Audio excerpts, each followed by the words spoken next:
দর্শক আসসালামু আলাইকুম, welcome back to my channel. চলে এলাম আরেকটা নতুন রেসিপি নিয়ে। আমার আজকের রেসিপি হচ্ছে কাঁচা খেজুরের রসের পায়েস, অরিজিনাল খেজুরের রসের পায়েস যেটাকে বলে।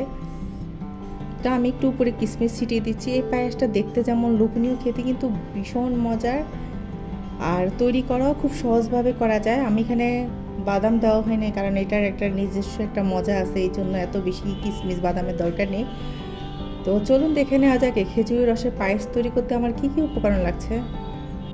কাঁচা খেজুরের পায়েস রান্না করার জন্য চুলা একটা প্যান বসিয়ে দিয়েছি। তাতে দেখুন আমি 1 লিটার খেজুরের রস নিয়েছি। এটা গ্রাম থেকে আনা হয়েছে এই খেজুরের রসটা।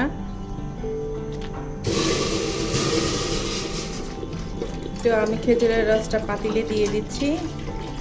আগে খুব সুন্দরভাবে কাঁচা খেজুর রসটা খাওয়া যেত, কিন্তু এখন আসলে বাদুড়ের কারণে, বাদুড় মুখ দেয় নিপা ভাইরাসের কারণে এখন আর কাঁচা খেজুরের রসটা আপনারা খাবেন না।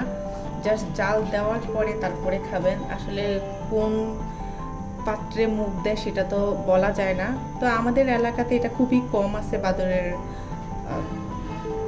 কাহিনীটা, তো সেক্ষেত্রে আমাদেরটা অনেকটা ফ্রেশ। তো আমি খেজুরের রসটা বসিয়ে দিয়েছি। তো খেজুরের রসটা বলক উঠে যাক, 2-3টা বলক নিয়ে দিব ফার্স্টে।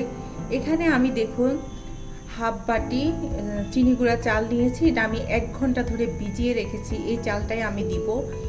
এই চালটা দিলে খুব তাড়াতাড়ি সেদ্ধ হয়ে যাবে, আর পাটায় গুঁড়ো করার কোনো প্রয়োজন হবে না।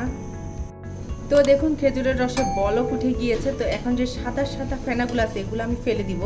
তো দেখুন আমি রসের মধ্যে 2-3 বার জাল দিয়ে নিয়েছি। এই পর্যায়ে আমি যে চিনি গুঁড়া চালটা ভিজিয়ে রেখেছি সেটা দিয়ে দিব।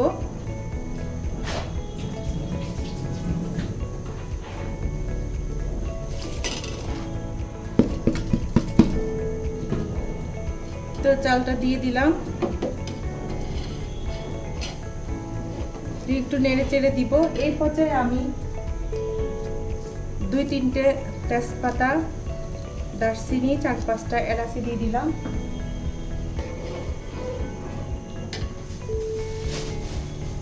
আর দিয়ে দিচ্ছি হাফ কাপের মতো ফ্রেশ কোরানো নারিকেল।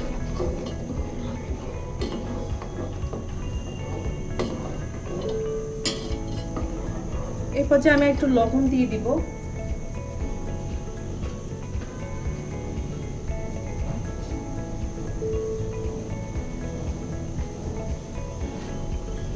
সামান্য, যে কোনো মিষ্টি জাতীয় খাবারে লবণ দিলে মিষ্টির স্বাদের ব্যালেন্সটা ঠিক থাকে।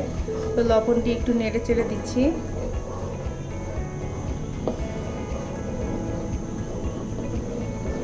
তো আমি কয়েকটা বলক তুলে নিয়ে চুলার আঁচটা মিডিয়াম লোতে রেখে 10-15 মিনিট এই খেজুরের রসের পায়েসটা রান্না করে নিব। খুবই সহজ রান্না করাটা।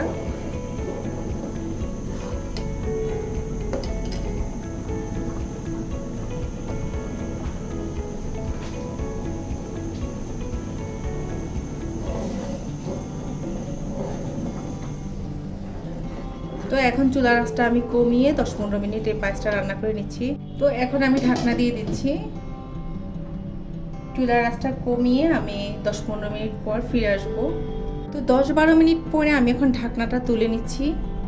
দেখুন আমার কাঁচা খেজুরের রসের পায়েসটা রেডি হয়ে গিয়েছে। চালটা পুরোপুরি সেদ্ধ হয়ে গিয়েছে। আর আমি কিন্তু এখানে এক্সট্রা চিনি দিই নাই কিংবা খেজুরের গুঁড়ো ইউজ করি না, কারণ অ্যাকচুয়াল ফ্লেভার যেটা সেটা হচ্ছে এই রসে আছে। তো এই ক্ষেত্রে কিছু ইউজ করার কোনো প্রয়োজন নেই। যে আমি একটা কাজ করতে পারি, যে ঘুটনি দিয়ে একটু ঘুটে দিতে পারি, এতে করে ঘন একটা ক্ষীরের মতো হবে।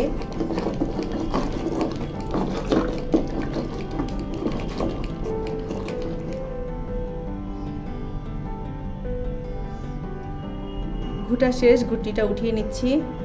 তো আমার অরিজিনাল খেজুরের রসের পায়েসটা রেডি হয়ে গিয়েছে। দেখছেন তো 10-12 মিনিটের মধ্যে এই পায়েসটা রান্না হয়ে যায়। খুবই সহজ এই পায়েসটা রান্না করা, আর দেখতে খুবই লোভনীয় লাগছে। তা আমি একটু একেবারে শুকাবো না, একটু পানি পানি রেখে উঠে দিব, কারণ নামানোর পরে এটা আরেকটু শুকিয়ে যাবে, আরেকটু ঘন হয়ে যাবে। তো আমার আজকের এই খেজুর রসের পায়েসের রেসিপিটা আপনাদের কাছে কেমন লেগেছে? ভালো লাগলে অবশ্যই একটা লাইক দিবেন, আর আমার চ্যানেলটিকে সাবস্ক্রাইব করবেন। আজ তাহলে এই পর্যন্ত, সবাই ভালো থাকবেন। আল্লাহ হাফেজ।